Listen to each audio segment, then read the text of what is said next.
하나님 말씀은 출애굽기 10장입니다. 내 백성을 보내라. 그들이 나를 섬길 것이니라.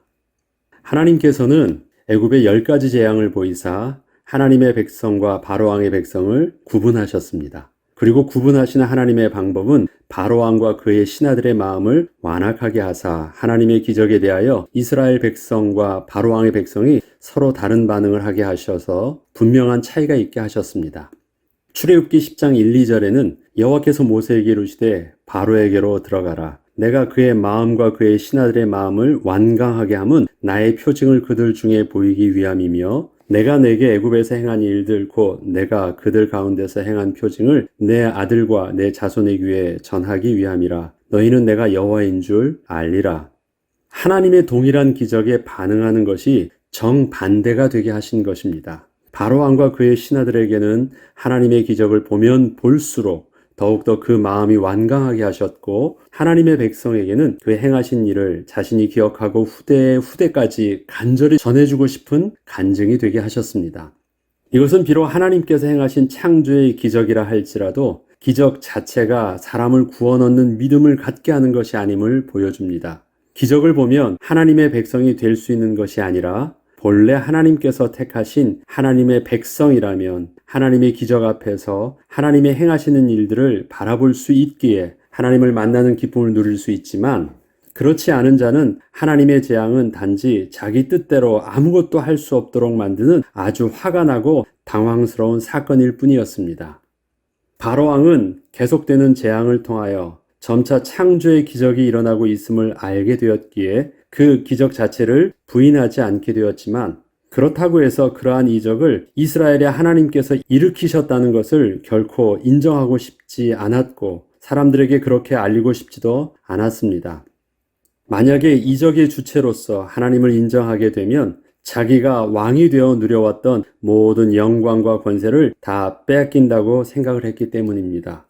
신과 동등한 모습으로 영광과 섬김을 받고 있던 바로왕은 그동안 자신을 신처럼 섬기던 이스라엘 백성들이 이제는 자기를 대신하여 우리는 하나님의 백성이라 하면서 하나님을 섬기러 나가겠다고 하니 그것은 절대 양보할 수 없는 일이었습니다.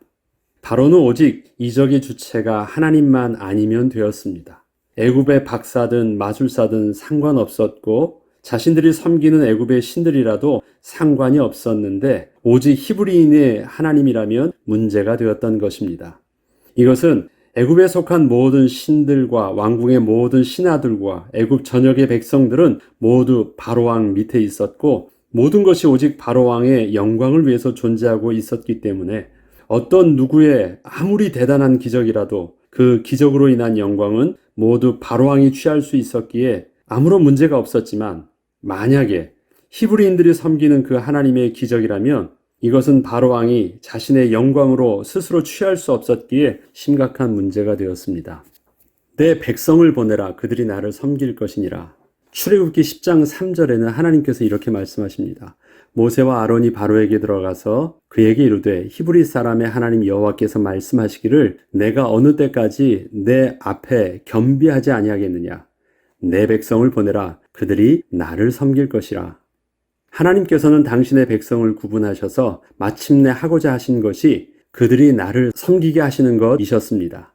그렇기 때문에 애굽에서 하나님의 10가지 재앙에서 구원받은 사람을 하나님의 백성이라 말씀하지 않으시고 하나님의 산으로 가서 하나님을 섬기는 자라고 말씀하고 계신 것입니다. 출애굽기 3장 12절에는 하나님이 이르시되 내가 반드시 너와 함께 있으리라. 내가 그 백성을 애굽에서 인도하여 낸 후에 너희가 이 산에서 하나님을 섬기리니 이것이 내가 너를 보낸 증거니라. 그러면 결국 하나님께서 모세를 통해서 무엇하게 하신다는 것입니까? 이스라엘 백성들을 단순히 출애굽하게 이스라엘 백성들을 해방하는 데 사용하시겠다는 것이 아닙니다. 내가 너를 사용한다. 너를 사용해서 진짜 해야 될 일들은 그들을 하나님의 산까지 데리고 와서 하나님을 섬기게 하는 것을 볼 때 내가 너를 보낸 증거들을 보게 될 것이라고 말씀하십니다. 우리는 하나님의 분명한 이 계획을 제대로 알지 못하면 우리의 신앙생활이 단순히 문제에서 해방을 받고 삶의 어려움 속에서 회피하고 그것이 우리의 신앙의 목적이 되어버려요. 그러나 하나님께서 우리를 구원하여 주시고 우리 앞에 하나님의 사람들을 세우시고 또 믿음의 지도자를 세우신 것은 그를 통해서 기적을 얻고 그를 통해서 내가 치유함을 받고 병고침을 받고 어떠한 다른 내가 원하는 것을 얻는 것이 아니라 진짜 하나님께서 우리 앞에 영적인 지도자를 세우고 또 만남의 축복을 주었을 때 그 만남의 축복은 문제 해결보다는 그를 통해서 우리가 하나님을 만나고 하나님을 섬기는 축복된 백성이 되는 것입니다. 애굽의 재앙에서 구원받은 사람들 중에는 중단 잡족으로 표현되는 수많은 이방인들도 함께 나왔습니다. 그리고 광야로 나오면서 마실 물이 없어지고 먹을 것이 떨어지자 하나님과 하나님이 세우신 모세를 원망하고 불평하는 백성들이 나오기 시작했습니다. 심지어 모세가 하나님의 언약의 말씀을 받으러 하나님의 산으로 올라간 사이에 백성들은 금송아지를 섬기고 제사하기도 하였습니다. 이처럼 광야로 나온 사람들은 모두 하나님을 섬기며 하나님의 말씀에 순종하는 자들만 있던 것은 분명 아니었습니다.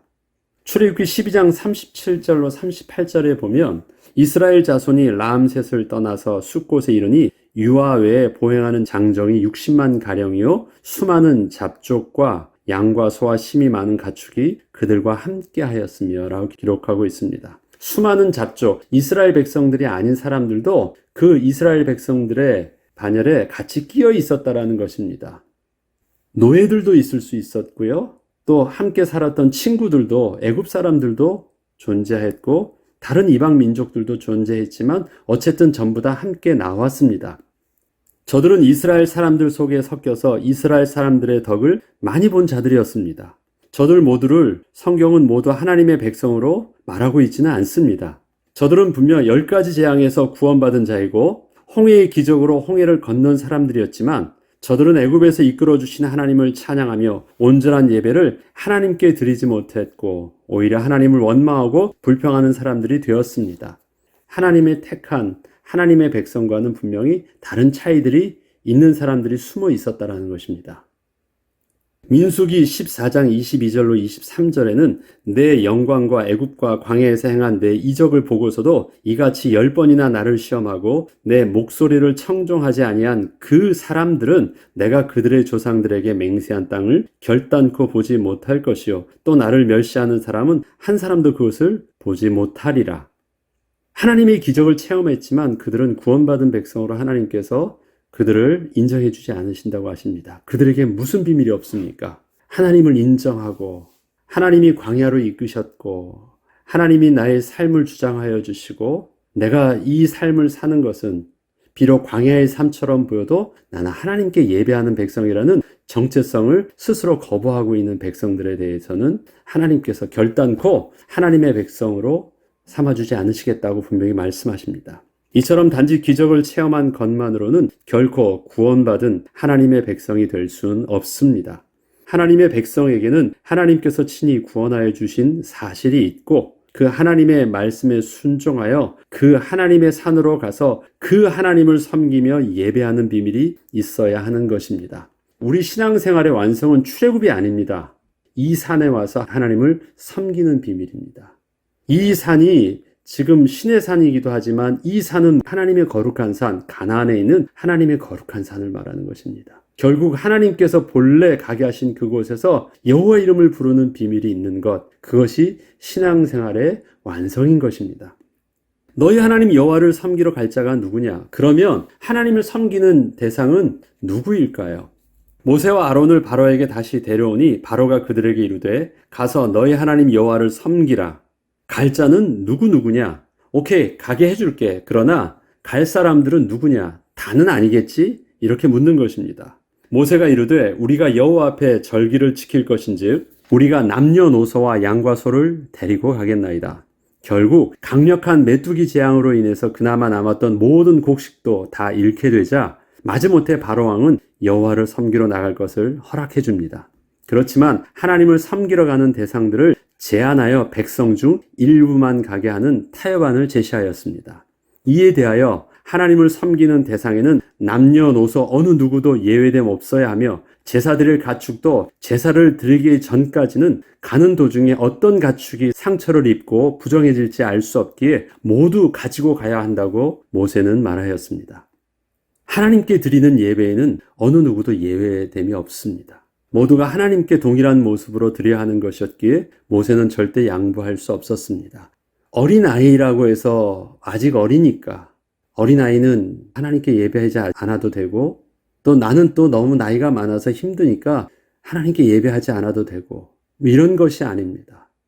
구원받은 하나님의 백성이라면 남녀노소 상관없이 모두가 하나님 앞에 예배를 드려야 되는 것이고, 그에 따른 모두가 다 하나님 앞에 온전한 예물을 들고 하나님 앞에 나가는 것입니다.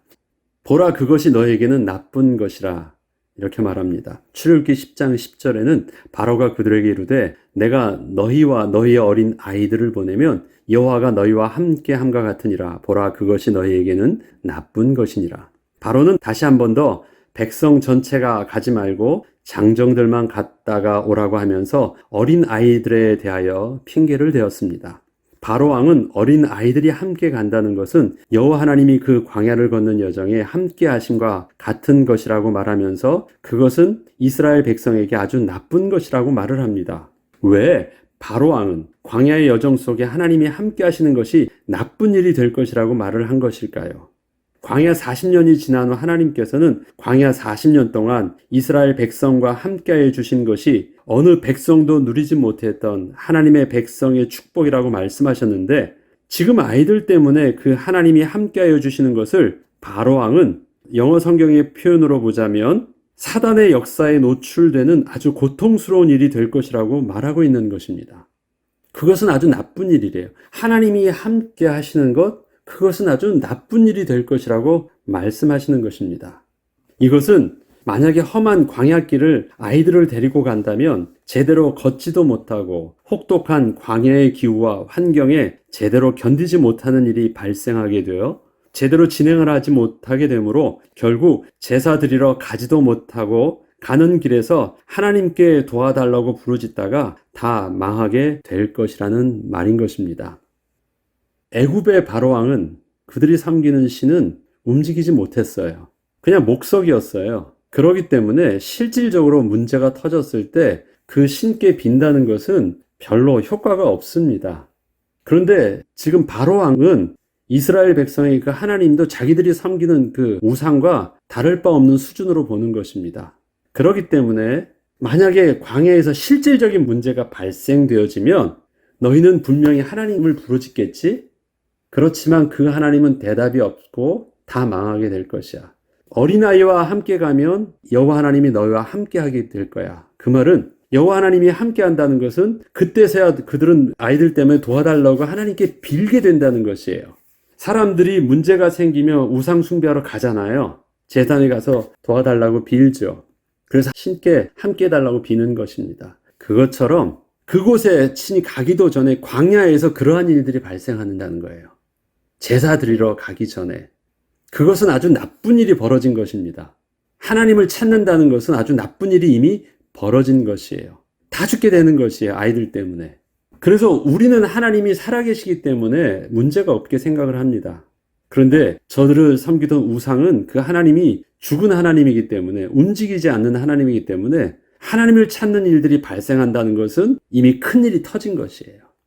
자, 이것은 인간적으로 보면 바로 왕의 말이 그리 틀려 보이지도 않습니다. 광야는 정말 그러한 위험성으로 가득한 곳이 맞습니다. 건강한 장정이라도 버티기가 쉽지 않은 곳입니다. 그런데 그러한 곳에 어린 아이와 여인들 그리고 노인들도 함께 간다는 것은 다 죽으러 가는 것과 다를 바 없이 보이기도 합니다. 자, 보죠. 어린 아이를 빼라는 말은요, 어린 아이들을 혼자만 집에 남아 있을 수 있을까요? 아니에요. 장정만 가라고 표현하고 있죠. 어린 아이를 돌보기 위해서 여인들도 가지 않고요. 그 다음에 장정들이 아닌 나이 많은 노인들도 가지 말라는 것입니다. 그리고 오직 건강한 젊은 남자들만 가라는 말입니다.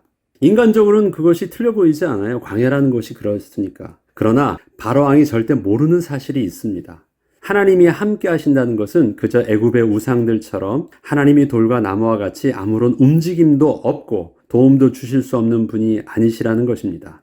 만약에 하나님이 애굽의 우상과 같았다면 망하는 것이 맞지만 하나님이 살아계셔서 친히 역사하여 주시는 창조주 하나님이시라면 하나님이 함께 하시는 것은 그 앞에 사단이 있는 것이 아니라 그 앞에 하나님이 친히 계셔서 인도하여 주시는 것이기 때문에 그렇습니다.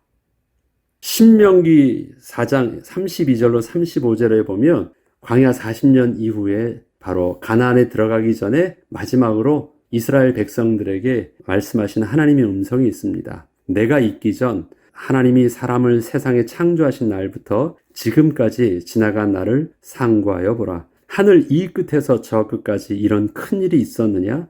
이런 일을 들은 적이 있었느냐? 어떤 국민이 불 가운데서 말씀하시는 하나님의 음성을 너처럼 듣고 생존하였느냐? 이게 다 광야에서 있었던 일들입니다. 광야의 위험성에 노출되어져서 불뱀에 물리기도 하고 아무것도 없어서 정말 죽을 뻔했던 그 상황 속에 있었던 일들 속에서 하나님이 행하셨던 기적들입니다. 어떤 신이 와서 시험과 이적과 기사와 전쟁과 강한 손과 편팔과 크게 두려운 일로 한 민족을 다른 민족에게서 인도하여 낸 일이 있느냐? 이는 다 너희 하나님 여호와께서 애굽에서 너희를 위하여 너희의 목전에서 행하신 일이라. 이것을 내게 나타내심은 여호와는 하나님이시여 그 외에는 다른 신이 없음을 내게 알게 하려 하시니라. 이것을 바로 왕에게도 알게 하여 주셨죠. 그렇다면 바로 왕은 그런 하나님을 잘 몰랐다는 것입니다. 자기의 우상 정도로 하나님을 생각하고 있었다는 것입니다. 그 우상을 가지고서는 광야에서는 죽어요. 바로 왕도 잘 알아. 그래서 광야에 들어갈 때는 자기 섬기던 우상신을 붙잡고 광야로 들어가는 무모한 짓을 바로왕은 절대 하지 않아. 그래서 바로왕이 모세에게 말하는 것이 틀린 말은 아니에요. 바로왕 입장에서. 그러나 하나님께서는 어떻게 하십니까? 들어가라고 말씀하십니다. 그곳에서 하나님만이 유일하게 함께 하시는 그 비밀들을 통해서 그 광야에서 살게 하시겠다는 것입니다. 그 광야에서 인도 내어주셔서 마침내 약속의 땅까지 들어가게 하여 주시겠다는 것입니다. 광야 같은 인생길을 오늘도 여전히 하나님의 말씀을 붙잡고 하나님께 순종하며 하나님만을 섬기는 삶을 선택한 우리의 모습을 세상은 그렇게 살면 너희에게 나쁜 일이 될 것이라는 바로왕과 같은 말을 우리에게 하고 있습니다. 너 그렇게 살아봐. 일을 하는 시간에 일도 안 하고 하나님께 예배 드린다고 주일날 아무 일도 안 해봐. 너 하나님께 헌금 드린다고 네가 벌고 있는 그것 그렇게 하나님께 드려봐. 너 그렇게 살면 망해. 이 땅에서 어떻게 살려고 그래. 하나님을 위해서 너의 모든 것을 내려놓는 거 너 그렇게 살면 망해. 광야에 어린 아이를 데리고 가고 광야에 노인을 데리고 가는 것은 광야길을 갔는데 핸디캡이에요. 그렇게 하면 망한다라는 것이에요. 우리의 광야 같은 인생길 속에 하나님을 섬기는 것 자체가 세상 사람들을 볼 때는 핸디캡처럼 보여요. 생존할 수 없는 것처럼 보여요. 그 앞에 악한 사람이 이불이 앞에 서는 것과 다르지 않아. 그런데 저들이 몰라요. 하나님은 정말 살아계셔서 성령으로 우리와 함께 하시는 거룩하신 창조자 하나님이라는 사실들을 몰라요. 저들은 그저 자기가 원하는 대로 자기가 섬길 수도 있고 자기가 버릴 수도 있는 그저 우상 정도로만 생각하고 있지만 하나님은 그런 분이 아니에요. 우리가 하나님께서 정하신 곳에 우리가 나아가서 하나님으로 인하여 구원받은 하나님의 백성임을 고백하고 하나님을 찬양하며 하나님을 예배하는 것은 하나님이 살아계신 분이시기 때문에 그래요. 그렇기 때문에 하나님은 살아계신 증거들을 저들은 알 수 없는 그 광야 같은 현장 속에서 우리는 실질적으로 누리게 하여 주시고 마침내 하나님의 약속의 땅 가나안 땅에 이르게 하여 주실 것입니다. 마침내 우리를 하나님의 거룩한 하나님의 백성으로 하나님의 나라 천국에 이르게 하여 주실 것입니다. 말씀을 정리하겠습니다. 우리는 하나님을 섬기는 백성입니다. 기적을 목표로 사는 삶이 아니라 마침내 하나님을 섬기는 거룩한 예배자의 모습이 우리의 정체성입니다. 그리고 그 예배를 어디서 드립니까? 우리들도 그 하나님을 광야에서 누리는 것이고 우리는 광야에서 그 하나님을 섬기는 거룩한 예배자인 것입니다. 세상의 핸디캡이 우리에게서는 최고의 장점이 되는 그 비밀. 오늘도 그러한 광야에서 하나님이 함께 하시는 축복 가운데 인도받는 저와 여러분 되길 주의 이름으로 축복합니다. 기도하겠습니다. 하나님 아버지 감사합니다. 누가 하나님을 섬기러 가느냐 할 때 우리는 모두가 하나님께 나아갈 것입니다. 예외됨 없이 우리의 모든 것을 전 인생을 다 걸고 우리의 모든 신뢰할 만한 것들을 다 걸고 또 우리의 모든 연약함도 문제함 없이 하나님 앞에 전인격적으로 다 내어드리며 하나님 앞에 나아갈 것입니다. 세상은 그렇게 하나님을 섬기는 것이 바보 같다고 말하며 나쁜 일이라고 말합니다. 망하는 일이라고 말합니다. 그러나 우리는 우리의 삶에 우리의 모든 것을 주 앞에 다 드립니다. 주님께 맡깁니다. 그리고 우리와 함께 하시는 하나님으로 인하여 우리는 망하지 않고 마침내 거룩한 하나님의 백성으로 당당히 서게 될 그 은혜를 누리게 될 것입니다. 그 인도하심 속에 오늘이 있게 하시고 오늘의 또 발걸음이 되도록 오늘도 성령으로 함께하여 주옵소서. 감사드리며 우리 주 예수 그리스도 이름으로 기도합니다. 아멘.